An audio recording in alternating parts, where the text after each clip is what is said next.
Aquí comienza El Mundo al Día. Equipos de buceo continúan la búsqueda de 6 personas que habrían caído al río Patapsco tras el colapso del puente Francis Scott Key en Baltimore. Todas las víctimas son hombres latinoamericanos, trabajadores de la construcción, según el más reciente reporte de las autoridades. Cubrimos la historia desde todos los puntos con nuestros reporteros. Empiezo contigo, Jacopo Luzzi. ¿Qué es lo más reciente?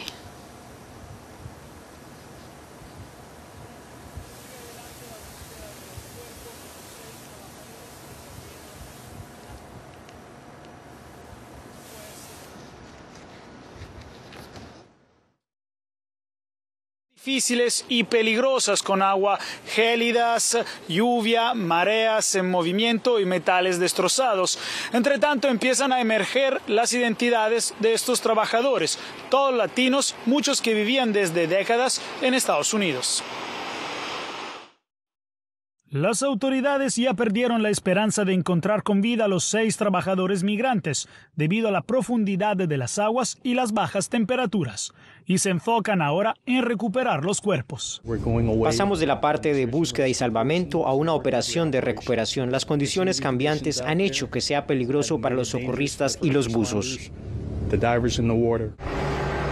Con el paso de las horas se ha conocido la nacionalidad de los presuntos fallecidos.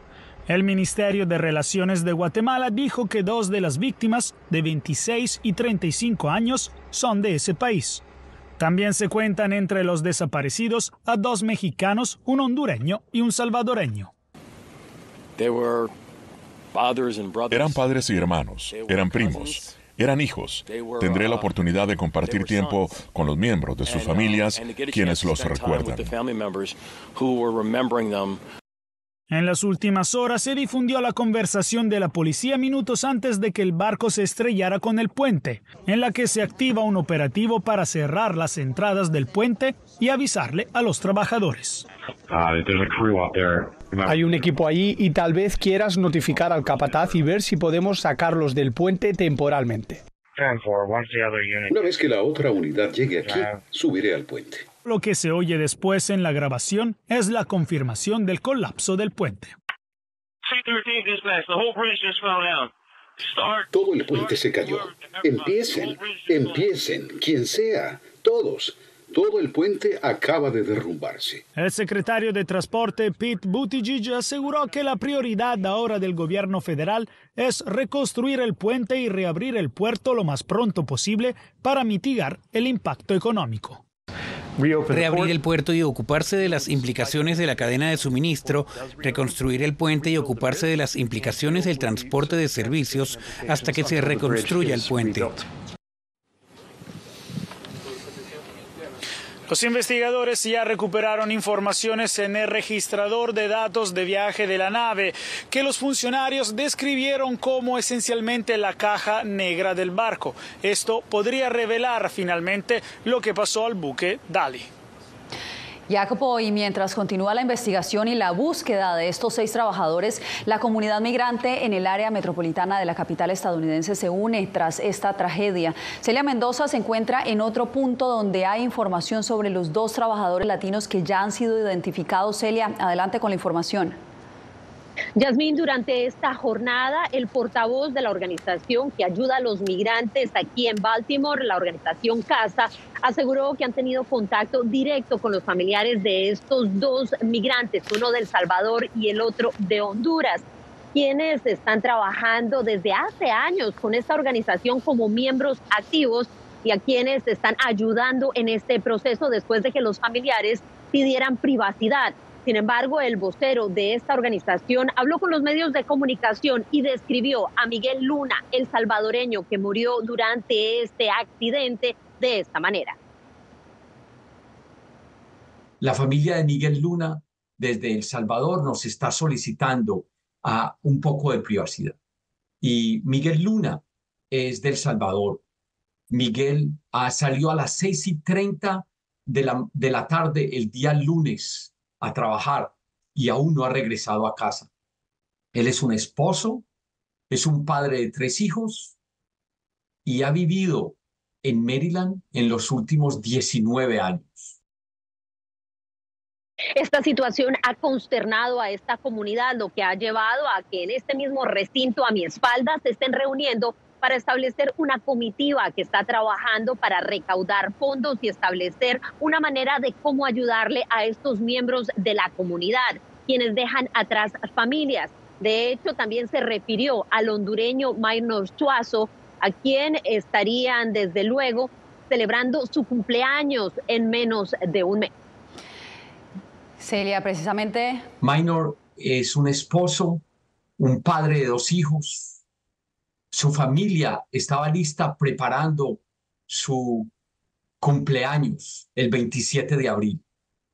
Minor iba a cumplir 35 años entonces.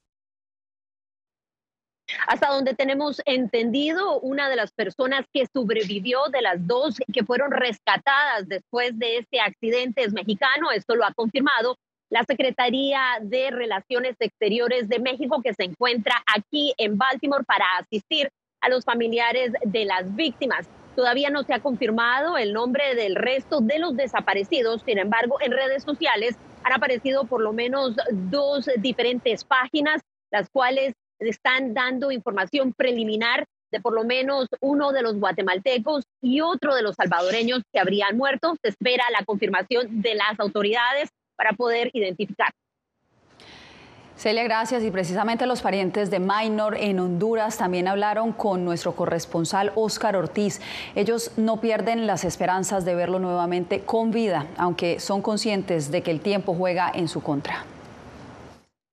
Minor Suazo, de 39 años, realizaba trabajos de mantenimiento mediante su empresa cuando se desplomó el puente de Baltimore, y su esposa, sus 2 hijos y el resto de su familia compartieron con La Voz de América la angustia que viven. Están allá dando las vueltas, inclusive mi hermano pues tiene contacto directo en las oficinas de lo que es el FBI. El FBI es quien está informando a todos los familiares de los que están desaparecidos. Ahí los tienen reunidos y el FBI está constantemente brindando información de lo que está pasando. Minor Suazo migró a Estados Unidos hace aproximadamente 20 años. Había constituido una empresa y, según sus familiares, comenzó a trabajar hace meses en la revisión y mantenimiento de estructuras. La Cancillería hondureña confirmó que una delegación de funcionarios consulares se desplazó desde Washington para asistir a su familia. Y están teniendo enlaces directos con las autoridades, y precisamente son las mismas autoridades quienes nos van a denotar en Estados Unidos qué es o cuál es el proceso siguiente. Nosotros creo que mandamos 3 personas, 2 de la embajada y 1 del consulado, quienes se han encontrado en esa zona en coordinaciones con las autoridades, y también los otros países vinculados en personas que están supuestamente desaparecidas también se encuentran ahí. La familia no descarta en los próximos días solicitar una visa humanitaria que les permita viajar a los Estados Unidos. Óscar Ortiz, Voz de América, Tegucigalpa.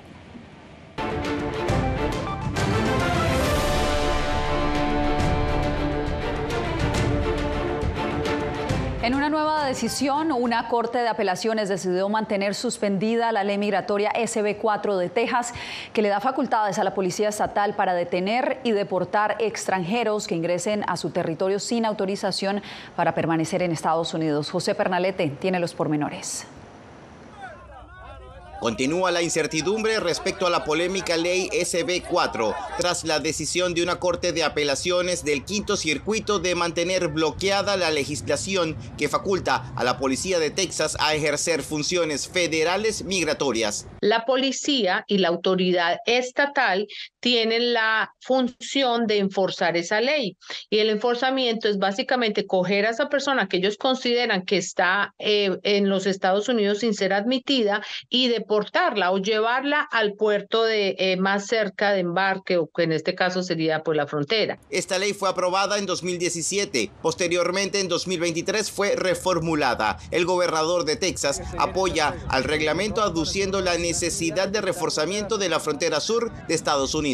Por eso declaré nuestra autoridad en virtud del artículo 1, sección 10 de la Constitución de Estados Unidos. Texas tiene derecho a defenderse y usaremos esa autoridad para declarar una invasión y luchar contra esa invasión. Expertos en derecho migratorio advierten sobre la posible decisión de la Corte Suprema hacia la vigencia de las leyes federales sobre la jurisdicción estatal, con base al fallo de Arizona versus Estados Unidos en 2012. Detractores de la ley se han manifestado en las calles reclamando su anulación. Y pues no es justo, de que hay que darles oportunidad porque son seres humanos como nosotros. La ley estuvo vigente por varias horas el 19 de marzo hasta que la Corte Suprema la bloqueó y la envió a la Corte de Apelaciones del Quinto Circuito para que se pronuncie sobre el fondo. José Pernalete, Voz de América. También en Texas, pero en la ciudad de El Paso, las autoridades aumentan la seguridad a lo largo del río Bravo, en límites con México.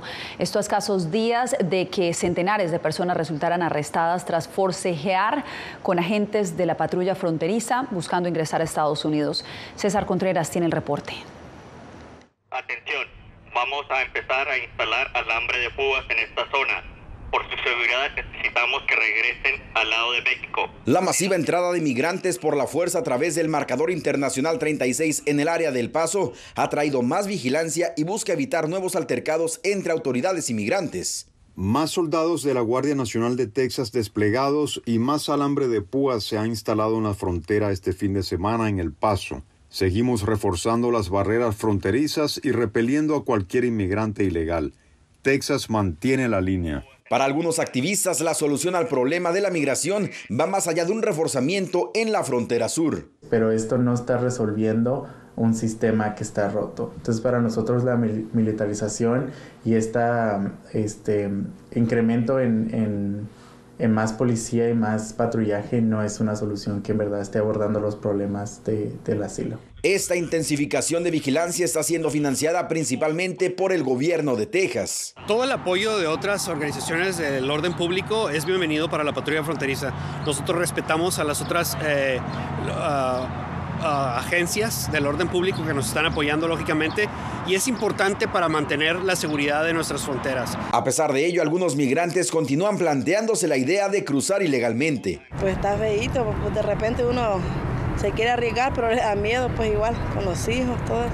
Y la patrulla fronteriza continúa invitando a las personas que están pensando en cruzar a que eviten exponerse y no pongan en riesgo la vida de sus familiares y amigos. No se arriesguen, no vale la pena arriesgar la vida de las personas, no vale arriesgar la pena arriesgar la vida de tus pequeños, de tus niños, pagar tantas cantidades de dinero para llegar aquí y enfrentar una realidad en la cual vas a ser devuelto a tu país de origen. César Contreras, Voz de América, El Paso, Texas. Pasamos a Venezuela, donde votantes opositores se debaten entre la incertidumbre y la duda, luego de que Corina Lloris no pudiese inscribir su candidatura para sustituir a la opositora María Corina Machado en el tarjetón electoral.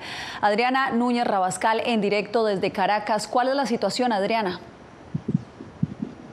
Son horas de tensión, son horas de reuniones entre políticos y también de presión internacional. ¿Por qué? Porque la oposición venezolana quiere medirse en las elecciones del próximo 28 de julio. Pero ¿qué pasa en este momento? No ha podido presentar al candidato que eligió para sustituir a María Corina en el tarjetón electoral. Se trata de la profesora Corina Lloris, quien ha sido impedida por el Ejecutivo venezolano para medirse en esta elección. Pero la oposición no quiere abandonar la ruta electoral y volver al escenario del año 2018 en el que se abstuvo de participar en esos comicios. Por eso, hasta esta hora hay esas discusiones para ver si el gobierno va a permitir a un candidato que represente a la oposición mayoritaria. ¿Por qué? Porque si bien ha habido la postulación del gobernador de Zulia, Manuel Rosales, no toda Venezuela lo apoya. La oposición sigue enfrentando trabas para participar en la elección presidencial del 28 de julio. A última hora del martes, la Alianza Unitaria postuló a un candidato provisional, mientras se define quién podría pasar el filtro del oficialismo y enfrentar al actual presidente Nicolás Maduro en las urnas. Mucho nervio, incertidumbre, tristeza. Mucha duda, mucha incertidumbre. Aunque el gobernador de Zulia, Manuel Rosales, inscribió su candidatura por uno de los partidos de la oposición, su figura no ha recibido el apoyo de María Corina Machado. Hombre, prefiero respaldarlo a él que a Nicolás. Mira, yo a Manuel Rosales yo no lo apoyo. Rosales insiste en que solo presentó su nombre para que la oposición tuviera una alternativa para participar en la presidencial. Busca un candidato o una candidata que pase las trabas y los obstáculos del gobierno. Búsquenlo y yo le entrego la candidatura a quien quiera. En las últimas horas, los gobiernos de Brasil, Colombia y Uruguay han manifestado su preocupación por cómo se le ha impedido a la oposición venezolana inscribir a su candidata. Mientras, la Cancillería argentina denunció que la residencia de su embajador en Caracas sufrió cortes de electricidad luego de darle refugio a miembros del equipo de María Corina Machado, a quienes se les dictó órdenes de captura.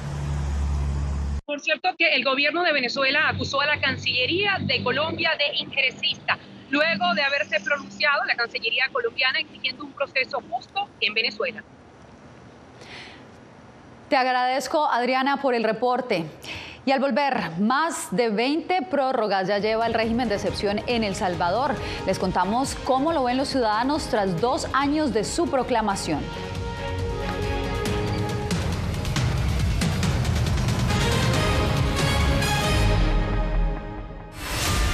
Los asesinatos abiertos contra periodistas. Periodismo, la prensa libre importa. Una producción especial de La Voz de América. La situación de los periodistas en Bolivia cada vez es más peligrosa. Disponible en vozdeamerica.com. Una madre rusa busca desesperadamente a su hijo desaparecido en territorio ucraniano durante la guerra. Las autoridades militares y el presidente de su país no han respondido a sus reclamos. ¿Su última esperanza? Ir a Ucrania y encontrarlo ella misma. Mam, все будет хорошо, я тебя люблю. La búsqueda de Olga. Все будет хорошо. Давай. Disponible en todas las plataformas de La Voz de América. Llenó de orgullo a su nación conquistando títulos alrededor del mundo.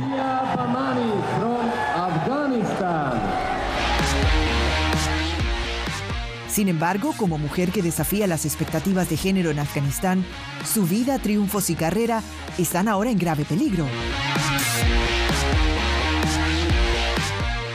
Rompiendo un tabú. Ahora, en todas las plataformas de La Voz de América. Actualidad. Que la inteligencia artificial va a estar presente en nuestro día a día. Intentan sacarse de encima a trabajadores. Análisis. El cambio climático está teniendo muchísimos impactos que afecta siempre a los más vulnerables. La región necesita ayuda. Debate. Proteger a las escuelas con armamentos. Es una total ridiculez, es algo inverosímil. Con la información más allá de los titulares. Todas las semanas por La Voz de América. Desde Washington, le saluda Gonzalo Abarca. La intolerancia es una característica, no la excepción. Periodismo, la prensa libre importa. Una coproducción de La Voz de América y CDN. No puedo mirar hacia otra parte cuando veo lo que está ante mis ojos. Disponible en vozdeamerica.com.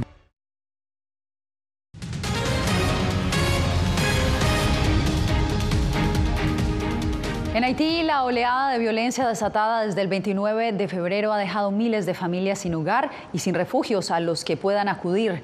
Cada día que pasa, las necesidades de esta población son más urgentes. ¿A dónde ir?, se preguntan los haitianos. Marie-Thérèse de Limar se encuentra entre decenas de miles de desplazados internos de Puerto Príncipe que se refugian en una escuela pública. La Organización Internacional de Migraciones estima que más de 15.000 personas se han visto desplazadas cada semana desde el inicio de los ataques. No vivimos bien aquí, no tenemos nada en nuestras manos. Cuando llegamos aquí no teníamos ropa. Cuando llegamos a este campo compramos ropa y empezamos de cero con muy poco dinero. El Liceo de Niñas Jóvenes es uno de los 5 colegios públicos que acoge desplazados por la incesante violencia de las pandillas. Cada escuela tiene capacidad para albergar entre 1.000 y 2.000 refugiados, pero no en las mejores condiciones. En cuanto a la comida, en mi habitación hay 33 personas que vienen de la calle del funeral. La cantidad de comida que tenemos no siempre es suficiente para 33 personas. La situación es muy complicada para nosotros. No es fácil. Nos amontonamos para dormir. Hay agua para bañarnos, pero para beber no tenemos, porque el agua no es potable.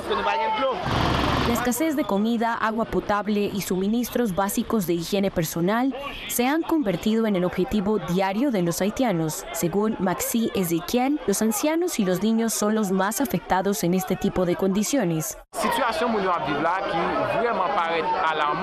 Cuando distribuimos comida es muy difícil que la gente encuentre algo que comer. Y a menudo hay personas que necesitan más comida y no la encuentran porque no tienen fuerzas para luchar. Y hay gente de otros campos que viene a llevarse comida aquí también, lo que dificulta aún más la distribución.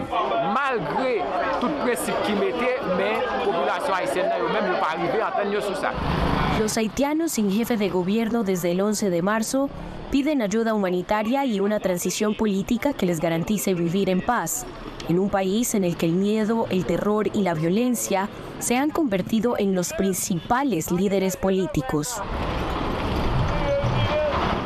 Hoy se cumplen 2 años desde que el gobierno de El Salvador impuso el régimen de excepción. Aunque la política fue diseñada como transitoria, el presidente Nayib Bukele asegura que prorrogarla ha sido clave para controlar a las pandillas. Claudia Saldaña con el reporte. El régimen de excepción se ha prorrogado 24 veces. A la puerta de la policía, señora. Esta es la medida con la que el gobierno de Nayib Bukele ha encarcelado a más de 78,000 personas, la mayoría acusados de pertenecer a pandillas. No hay estadísticas oficiales públicas sobre cuántos han sido sentenciados.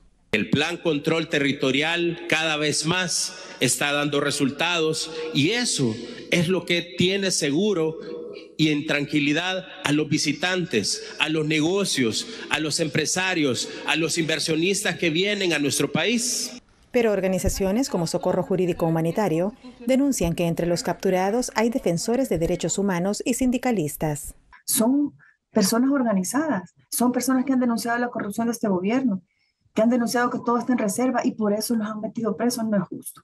Diversas organizaciones señalan la captura de miles de inocentes en estos 2 años y que al menos 34 son defensores de derechos humanos.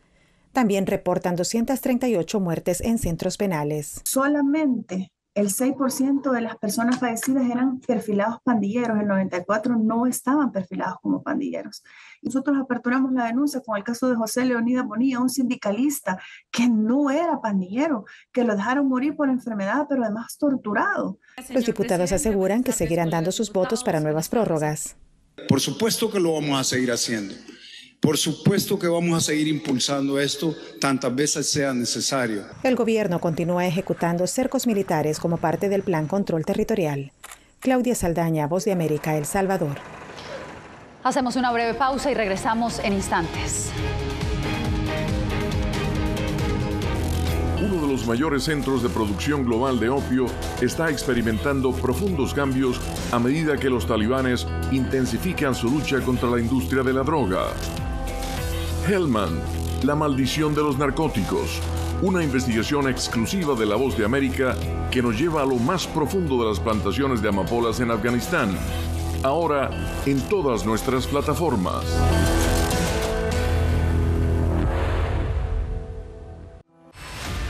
Decir que son fauna. Periodismo, la prensa libre importa. Una coproducción de La Voz de América y Teletica. Atentados directos contra los medios de comunicación. Disponible en vozdeamerica.com. Desde las ciudades más emblemáticas hasta los rincones más remotos del planeta. La Voz de América te trae las noticias más recientes. Con una garantía de credibilidad y balance. Como la mayor radiodifusora de noticias de Estados Unidos a la comunidad internacional, te ofrecemos una perspectiva única sobre la realidad de este país, Latinoamérica y el resto del mundo. Ya sea a través de radio, televisión, web o redes sociales, estamos a tu lado en cada plataforma.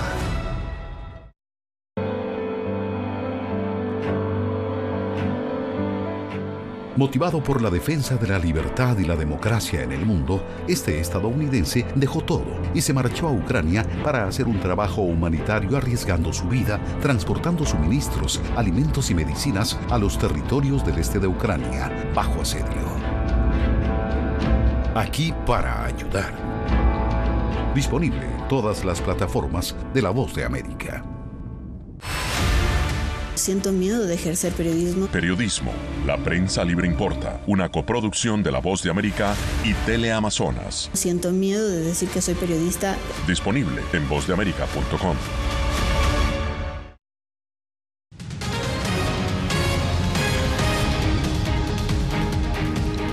En Ecuador, funcionarios y actores políticos denuncian que enfrentan múltiples riesgos de seguridad. Néstor Aguilera nos reporta desde Quito que menos de un 5% de los 221 alcaldes en ese país cuenta con seguridad policial. La visita del presidente de Ecuador, Daniel Noboa, liderando un operativo de las Fuerzas Armadas y la policía en uno de los sectores más violentos de Guayaquil y del país, evidencia que el conflicto armado interno está lejos de terminarse. En el lugar fueron allanados más de un centenar de edificios donde las bandas han desplazado a propietarios de viviendas y las han ocupado. Tenemos el 80% menos de muertes violentas. Sin embargo, hay que entender que Guayaquil es una ciudad de acopio y salida de droga, que es uno de los problemas principales. Y si bien ese indicador ha descendido, la violencia sigue presente en buena parte del territorio. Prueba de ello es el reciente asesinato de la alcaldesa de San Vicente, cuyo sepelio se produjo este martes, y la reciente emboscada a una patrulla del ejército que dejó un militar muerto. A esos hechos se suman crecientes amenazas contra alcaldes. 45 alcaldes del país, de los 221, han solicitado resguardo policial y pues son aproximadamente 10 alcaldes los que hoy cuentan con resguardo policial. Patricio Maldonado preside la Asociación de Municipalidades Ecuatorianas. Explicó a La Voz de América que se envió una comunicación al presidente Noboa en la que pide mayor protección. El hecho más reciente ocurrió este martes contra el alcalde de Balsar en la provincia del Guayas. Llegaron delincuentes y dispararon alrededor de 65 detonaciones, es lo que nos ha manifestado el señor alcalde. Según la policía, hasta el 15 de marzo de 2024, las muertes violentas descendieron 18% respecto a 2023. Néstor Aguilera, Voz de América, Quito. Tenemos más temas al volver, no se mueva, ya regresamos. Soy Néstor Aguilera, corresponsal de La Voz de América en el Ecuador. Informar sobre la realidad de un país exige una alta dosis de responsabilidad periodística, más aún cuando las noticias evolucionan a cada instante. Aquí en La Voz de América encuentras noticias veraces, precisas y balanceadas. Valores profesionales que me motivan a trabajar día a día para informarte de manera profunda sobre los temas que más impactan tu vida diaria. Porque en La Voz de América, la prensa libre importa. Actualidad. Que la inteligencia artificial va a estar presente en nuestro día a día. Intentan sacarse de encima a trabajadores. Análisis. El cambio climático está teniendo muchísimos impactos que afecta siempre a los más vulnerables. La región necesita ayuda. Debate. Proteger a las escuelas con armamentos. Es una total ridiculez, algo inverosímil. Con la información más allá de los titulares. Todas las semanas por La Voz de América. Desde Washington, les saluda Gonzalo Abarca. ¿Quieres mantenerte informado de primera mano? Únete a nuestro canal de WhatsApp. Lo que ocurre en Estados Unidos, América Latina y el mundo directamente a tu celular. Escanea el código que ves en pantalla y conéctate con las noticias para recibir información veraz y balanceada. Noticias de última hora, reportes originales y verificación de información. Porque en La Voz de América, la prensa libre importa. Soy Gonzalo Abarca, presentador de La Voz de América. Cada semana, desde nuestro programa Foro, programa de análisis y debate, vamos más allá de la noticia, con los temas de interés que ocurren en Estados Unidos e impactan en toda la región. Desde La Voz de América, tengo el privilegio de moderar debates y confrontar ideas diferentes. Así nuestra audiencia se puede formar su libre opinión y tomar sus decisiones bien informadas. Porque en La Voz de América, la prensa libre importa.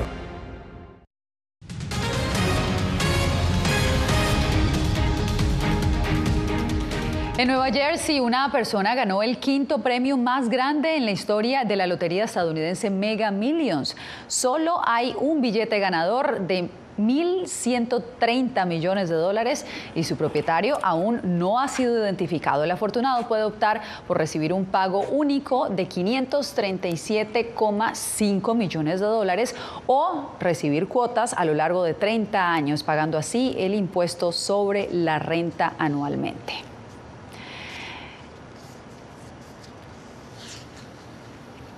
Bien, y se acerca la Pascua y en el zoológico de Gelsenkirchen de Alemania le adelantaron los regalos a los animales con una divertida actividad propia de esta temporada. Este miércoles muchos de ellos salieron de sus guaridas a la vista de los visitantes para encontrar huevos de Pascua. Ellos sabrán poco de la Pascua, pero sí saben disfrutar de una buena comida. Por eso lo disfrutaron de manos de sus cuidadores. De esta manera llegamos al final del Mundo al Día.